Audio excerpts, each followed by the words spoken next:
Bonjour tout le monde! Bonjour! Je m'appelle MK. Je suis Lise. Et bienvenue sur notre chaîne MK Lise. Hey! Ok. Alors, qu'est-ce qu'on fait cette semaine? De quoi on va parler? Alors aujourd'hui, on va faire une revue sur une série BL qui s'appelle I Hear the Sunspot. Mais j'ai le nom en japonais. Ouais, Hidamari Kikuru. mais c'est drôle, pourtant ça a l'air d'être comment en français? C'est comme le A. Hidamari Ikuru. Je l'ai dit tellement bien. Désolée s'il y a des japonais ici. il va pouvoir nous corriger sur la prononciation. Mais sinon, c'est j'entends la tache solaire. C'est moi avec la traduction. Ouais, I hear the sunspot. Voilà. Ok, I hear the sunspot. Ok, alors on va faire ça comment? Oui, comment on va faire ça? Eh bien, on va commencer par le synopsis. Ensuite, on va dire notre appréciation en passant à travers le jeu des acteurs, la bande sonore s'il y en a une, et finalement notre note finale. Là. Exactement. Alors, MK, explique-nous cette série. Ok, alors c'est l'histoire d'un jeune homme qui est sourd, qui est au collège, je pense qu'il est au collège, qui rencontre un jeune homme sympathique là, qui lui fait abstraction du fait qu'il est sourd. Okay? Il lui parle comme s'il est comme tout le monde, il agit avec lui comme s'il est comme tout le monde, et on voit l'évolution de leur relation qui part par des inconnus pour finir à arriver à plus que de l'amitié. Exactement. Okay. C'est super bien expliqué. Okay. Alors, on espère juste avec le petit synopsis que MK vient de vous faire que vous allez peut-être avoir envie d'aller regarder cette série de 12 épisodes. Oui, c'est ça, 12 épisodes. Même. Et c'est japonais. C'est japonais, c'est vrai, c'est japonais. Et avant de débuter la revue, n'hésitez pas à vous abonner à notre chaîne si ce n'est pas encore fait. Et c'est parti avec la cinématographie. Alors pour la cinématographie, moi je trouvais qu'elle était correcte dans le sens qu'il n'y avait pas vraiment d'effets spéciaux vraiment dans cette série-là. On est dans ce que j'appelle dans la vie normale, le quotidien de tous et chacun. C'est juste que la seule chose qui était un petit peu particulier, c'est que puisqu'il y en a un de notre protagoniste qui est en tant que tel qui est sourd, pour nous faire sentir ou comprendre que qu'est-ce qu'il entend, ou qu'est-ce qu'il voit, comment qu'il perçoit les choses, on a comme mis le son pour nous faire comme différemment, pour nous faire comprendre que ce qu'il voit, ce qu'il entend, beaucoup de, comme on dit, de voice-over, là, et ainsi de suite. Puis la notion qu'ils étaient au collège, alors on comprend qu'il y a une première année de collège, alors on voit qu'il grandit, et il y a une évolution là-dessus sur leur, je dirais, le corps, la manière qu'il se porte. Exact. Mais sinon, le reste, là, c'est typique. Là. Voilà. Je suis tout à fait d'accord avec toi, MK. J'ai inscrit que la cinématographie était claire, propre, nette, précis. Il n'y avait pas vraiment... Il n'y a rien eu. C'est vraiment... On est dans la vie de tous les jours de deux jeunes étudiants qui s'affrontent. Qui a des bonnes amies et l'autre qui n'a pas d'amis. Et c'est tout. Enfin, c'est très bien filmé. C'est vraiment un filmage action et puis on coupe. Voilà. C'est ça. Okay. On ne dit pas que leur travail n'était pas difficile, hein, le travail de ce il y a eu beaucoup de films qui ont été faits à l'extérieur. Voilà. On sait que... il y a eu des matos à transporter. Voilà, c'est ça. Qu'est-ce que tu as pensé du jeu des acteurs, MK? Ben moi, pour le jeu des acteurs, celui qui jouait le sourd, lui, là, très bon. Koi? Lui, oui, Koi. Très bon. Écoute, quand il se rend compte que, je le trouve de mon goût, je suis capable de le voir que, oh mon Dieu, je trouve qu'est-ce que je vais faire maintenant que je le trouve de mon goût, la personne. Quand il se rend compte que, il perd de plus en plus son ouïe. Oui. Il s'en rend compte, il en est bouleversé, il est attristé. Tu sens qu'il est attristé vraiment de cette situation-là, ça fait pas son affaire. quand il y a un moment donné, il comprend que bon ben son camarade, il faut qu'il lui dise bye. Il faut pas qu'il le retienne. Fait que quand il voit, oh, il faut que je le laisse aller, il faut que je le laisse. Tu vois qu'il agit comme oui, je te laisse aller, mais tu sais qu'il n'est pas. Il n'est pas vraiment d'accord, mais il sait qu'il n'y a pas le choix, et ainsi de suite. Ça, je trouvais que lui, là, en rapport à son niveau, il était capable de le faire bien ressortir. Puis je pense qu'il est, en rapport à son autre acolyte, il est d'un niveau supérieur. C'est vrai. Moi, pour lui, je dirais que lui, même avec sa relation avec sa maman, là, tout, là, lui, je trouvais que non, he's pretty good. Il est pas mal bon. Pour l'autre, là, il m'énervait un peu, là. Lui, je savais pas est-ce qu'on lui a dit qu'il fallait qu'il joue comme ça, parce que des fois, j'étais comme, c'est too much! C'est comme, c'est faux! J'étais comme, genre, je trouvais pas, personnellement, il y avait un côté, je trouvais pas crédible quand il était trop... J'ai dit qu'il est idiot. Mais ouais, mais il y a un côté idiot, mais moi, je suis comme, en tout cas, il y avait un côté comme genre, hello, comment ça va? C'est comme, oh, let's go! Et puis, c'est comme, là, j'étais comme, est-ce que c'est vraiment comme ça? C'est caricaturé. Et je me dis, est-ce qu'elle parle vraiment? Mais dans le film, c'est comme ça. Oh, ben, ok, ça veut dire que ça doit être vraiment comme ça qu'ils ont décidé qu'il fallait qu'il joue, mais moi, j'étais comme, c'est un petit peu, peux-tu down a notch? Peux-tu descendre un peu? Parce que je trouvais que c'était, hey, let's go! Puis, j'étais comme, ça m'a pas, je le trouvais pas touchant. Et pourtant, quand il était plus calme, puis qui était plus, je dirais, du côté réflectif. Là, il était capable de me toucher. Là, il a été capable de me faire, tu sais, de me faire croire que, ouais, ok. Et même quand lui, je me suis posé la question, lui, il s'en est rendu compte quand que lui, il l'intéressait. Parce que dans le fond, au moins, celui qui est sourd, lui, a dit, genre, quelque chose genre, I like you. Ben, s'il l'a pas dit, il l'a démontré clairement. Il l'a démontré clairement. Et il l'a dit à la mi-fille. Ouais, fait que c'est ça. Fait que c'était clair. Mais l'autre? Ouais, c'est ça. Ouais. C'est ça. Je suis d'accord avec toi. Je sais pas si c'est parce que quand l'autre, il l'a déclaré, lui, dans sa tête, ok, ouais, ok, mais il me dérange pas. Fait qu'assurément, I must like him, ou je sais pas. Mais le dernier épisode, quand il a dit vraiment, je t'aime, je t'aime. Ouais, depuis quand? Non, depuis quand? Depuis quand? Écoute, mais c'était ça. Mais moi, j'avais bien aimé, comment dire, moi, la troisième personne, c'est la Maya, que j'aimais pas, là. Mais elle, ce qui arrive, c'est parce que je savais pas c'était quoi son intention. Qu'est-ce qu'elle veut? Ça, on ne m'a pas marqué.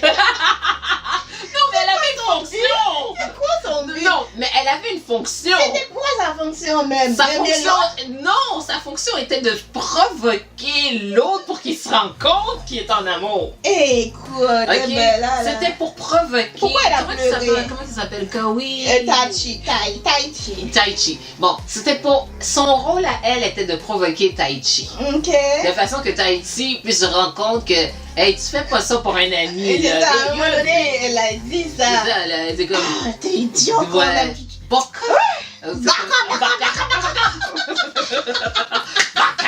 Fait que c'est comme je l'ai ok. Et même je pense que je l'ai appris le mot parce que je savais qu'elle allait le dire.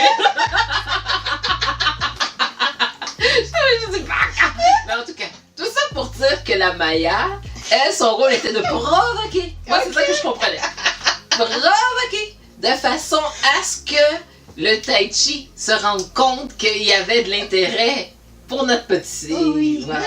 Il reste, ok, bon, dans le fond, la Maya, ok, elle me tapait ses nerfs, personnellement, parce que je comprenais pas c'était quoi son but, qu'est-ce qu'elle voulait, qu'est-ce que c'était son affaire. Je comprends c'était quoi sa fonction, mais dans la chose, j'étais comme, est-ce qu'elle est en amour ou elle est pas en amour? Est-ce que c'était parce qu'elle voulait garder l'autre pour qu'il soit son ami à elle seulement. Oui.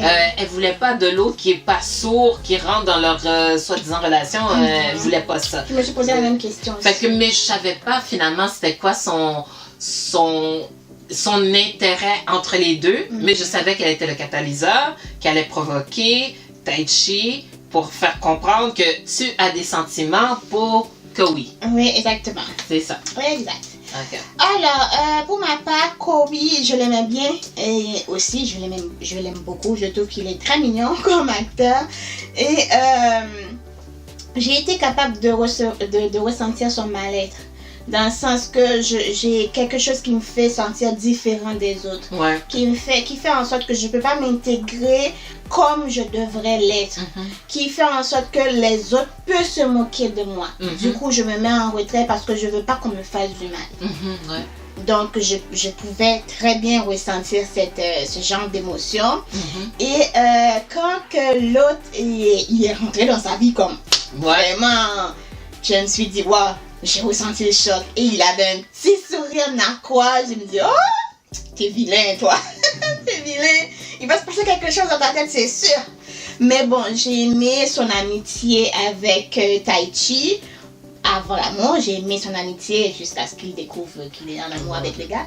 J'ai aimé son amitié, j'ai aussi aimé l'intérêt de la nourriture qu'il porte parce que j'adore manger. Donc quand il a porté la nourriture, je me suis dit, oh c'est bien, c'est bien. Et l'autre qui aimait manger par-dessus tout, c'était un peu trop. Mais bon.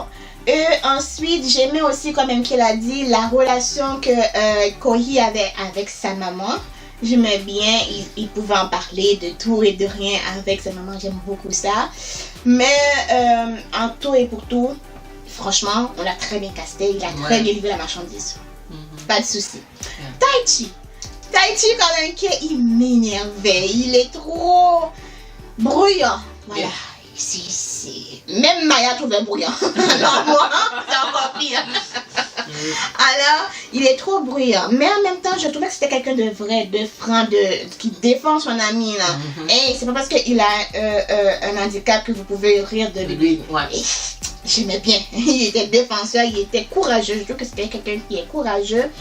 Et même au sein du travail, il était capable de défendre les autres. Je me suis dit, waouh, il faut beaucoup de ces gens dans la vie. Et mais son côté de j'arrive pas parce que le gars, je trouvais très bien qu'il démontrait son affection là, moi je trouvais, mais il était naïf de notre côté, très naïf. Quand on vient chercher, à la fin de manger, on vient chercher et on le tire, il s'en va avec les deux sushis entre les mains, c'est comme hey, calm down Ricky, et vas-y, et mollo quoi. Mais bon, si c'est ça son rôle, il a bien joué. Mais je trouve que le côté calme, qui est vraiment sa personnalité, était trop caché par-dessus l'extravagant, l'extraverti, pas l'extravagant, l'extravertisme qu'il y avait en lui. Mais sinon, ça va. Maya, j'ai mis que son rôle ne m'a pas marqué. Pourquoi? Parce que je n'arrivais pas à comprendre quand même est-ce qu'il aimait Koei ou pas du tout. Et jusqu'à la fin, je me suis dit, à un moment donné, peut-être qu'elle avait un petit peu de sentiment, mais vu que Koei se ressemblait à elle, c'est peut-être ça en fait, qu'elle avait peur qu'on perde ça. Moi, j'ai pensé qu'elle avait peur de perdre ça parce que j'étais comme, mais elle a quand même été avec l'autre. C'est pour ça que j'étais comme, je suis pas sûre si elle avait de l'intérêt pour Koei. Mais voilà, sa fonction, c'est MK qui veut me l'expliquer. Sinon, qu'elle soit là ou qu'elle soit pas là, ça ne changeait rien pour moi la série. Voilà. Mais sinon, il y avait d'autres personnages qui ont tous joué leur fonction qui n'est pas très nécessaire à la série. Voilà. Ils sont là pour faire avancer les chapitres. C'est tout. C'est ça. Alors, MK, as-tu trouvé quelque chose pour la trame sonore? Pour la trame sonore, c'est parce qu'il y avait deux choses pour la trame sonore. La chanson du début puis la chanson de la fin. Mais je dirais que ni l'un ni l'autre avait quelque chose de spécial pour moi. Enfin que je les ai pas notés. Oui, c'est ça. Parce qu'il y a quand même des séries japonaises avec des trames sonores qui m'ont marqué et que j'ai vraiment été chercher. Et puis celle-là, non, j'ai pas eu envie. Moi non plus. Fait que j'ai fait comme non, ça veut dire que ça allait avec la série, mais pas plus que ça. Pas plus que ça. Pareil pour MK, je vais rien en rajouter. Alors la note globale. toi, notre global? Moi, j'ai mis 7. Ouais. J'ai mis 7, ok, parce que, bon, de un, au moins, j'étais divertie. C'était divertissant. Ok. L'autre chose, c'est parce que celui qui jouait le Kawi, je trouvais qu'il était très bon. Oui. Je trouvais qu'il a fait ressentir la notion de la personne qui rencontre quelqu'un, qui rentre dans son monde, qui voulait pas avoir cette personne-là dans son monde, qui finit par s'adapter à cette personne-là, l'évolution. Ce que moi j'ai vraiment aimé, c'est surtout l'évolution de Kawi. Oui. Et que même, on arrive à un moment donné où lui, il était correct d'être comme il est. Ok. Et toute cette évolution-là, c'est ce qui a fait, oui, c'est ça que j'ai aimé. L'autre, là, le Tai Chi, là, j'étais comme lui, j'étais là à la fin, il va-tu évoluer ou pas? Okay. Et il a fini par évoluer quelque part, là, quand il a dû le quitter. Quand lui a décidé de partir vers le marché du travail. Donc, quand il est allé vers le marché du travail, c'est là que, bon, finalement, il a pu voler de ses propres ailes, puis peut-être remarquer, hey, finalement, l'autre personne me manque, etc. Mais je trouvais que son évolution, là... Fait que si c'est seulement pour comme on dirait, the journey, l'aventure de Kawi que j'ai donné la note en question. Ok. Moi, j'ai donné 6.5. Le 6 en particulier, c'est parce que quand j'ai vu le film, j'ai vu que c'était très portrait. Donc, si c'est un remake du film, c'est très bien fait. Il y a des affaires séparées. En fait, 95% du film est pareil aussi à la série. Wow. C'est pour ça. Mais aussi, le point 5, c'est pour Kawi. Parce que je le trouve trop mignon. Ah, ok. Trop mignon. Mais sinon, en globalité, c'est une série que je trouve longue. Honnêtement, je le trouve long pour rien, qu'on pourrait couper à certains endroits, avoir 8 épisodes, voire 5 même. C'est vrai, plus méchante. C'est bien, c'est facile à regarder, ça se regarde facilement. Je pense que c'est 35, non, 25-30 minutes environ. Ça donne pas trop de mal de tête. C'est vraiment vivre la vie de quelqu'un qui a un handicap à l'école. Qui n'est pas facile. Des fois, tu dis que la personne se met en retrait d'elle-même, mais il y a toute une raison derrière. Toi qui es normal, tu as ta vie compliquée, on le sait tous, mais tu es normal, tu peux bien t'intégrer. Mais lui, il lui manque quelque chose en plus qui peut faire en sorte qu'une gang peut se créer contre lui et taquiner. Voilà. Donc, pour éviter tout malentendu, je me mets en retrait, s'il vous plaît. Donc, j'ai bien aimé la série de ce côté-là. Et je dis personnellement aussi que c'est une belle série à bencher. On peut bien bencher cette série-là. Puis, c'est vraiment, comme Lise le dit, que là, on arrive dans la situation où le Kawi fait des efforts pour entrer dans le monde de Tai Chi. Mais on le voit pas au début qu'il fait vraiment des efforts. On se dit, ben, c'est normal, il doit s'adapter. Mais finalement, non, c'est des efforts. Et c'est peut-être là qu'on voit, oh, mais t'es pas obligé de faire autant d'efforts pour un ami.